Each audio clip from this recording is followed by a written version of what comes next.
നമ്മൾ exterior design ചെയ്യുന്ന സമയത്ത് പല ക്ലയൻറ്റുകളും നമ്മളോട് ചോദിക്കുന്നതാണ് കോസ്റ്റ് കുറയുക സ്ലോപ്പ് റൂഫ് ആണോ അതോ ഫ്ലാറ്റ് റൂഫ് ആണോ എന്നുള്ളത്. അപ്പോൾ നമ്മൾ പറയാറുള്ളത് ഡിപ്പെൻഡിങ് ഓൺ നിങ്ങളെ ബഡ്ജറ്റും അതുപോലെ നിങ്ങളെ കോൺസെപ്റ്റ് ഡിസൈൻസ് ഐഡിയാസ് ആണ്. അതായത് രണ്ട് രീതിയിലേക്കാണ് നമുക്കതിനെ കോസ്റ്റ് കുറയ്ക്കാൻ പറ്റുക. 90% കോസ്റ്റ് കുറയാൻ നമുക്ക് ഫ്ലാറ്റ് റൂഫാണ്. ടിപ്പിക്കലി നമുക്ക് എന്താക്കാൻ പറ്റും, ഒരേ സ്ട്രക്ചറിൽ ഒരേ ഫ്രെയിമിലേക്ക് നമുക്കത് വർക്ക് ചെയ്ത് ഫിനിഷ് ചെയ്യാൻ പറ്റും. മറ്റേത് സ്ലോപ്പ് റൂഫിലേക്ക് വരുന്ന സമയത്തേക്ക് ഡിപ്പെൻഡിങ് ഓൺ നമ്മൾ എക്സ്റ്റീരിയറിൻ്റെ ആംഗിള് അതുപോലെ അതിൻ്റെ മുകളിൽ വരുന്ന ഡിസൈൻ എലമെൻറ്റ്സ് ഇതിലൊക്കെ ഡിപ്പെൻഡ് ചെയ്തിട്ട് നമുക്ക് കോസ്റ്റ് കൂടും.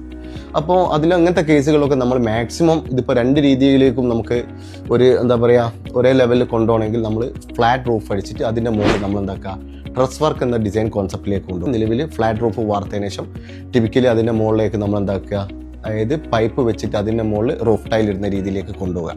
അങ്ങനെ ആകുമ്പോൾ നമുക്ക് നല്ല രീതിയിലേക്ക് ഒരു മീഡിയം റേഞ്ചിൽ കോസ്റ്റ് കുറച്ച് നിങ്ങളെ ഡിസൈനും നന്നാക്കാൻ പറ്റും, നിങ്ങളെ കോൺസെപ്റ്റും ഡെവലപ്പ് ചെയ്തെടുക്കാൻ പറ്റും.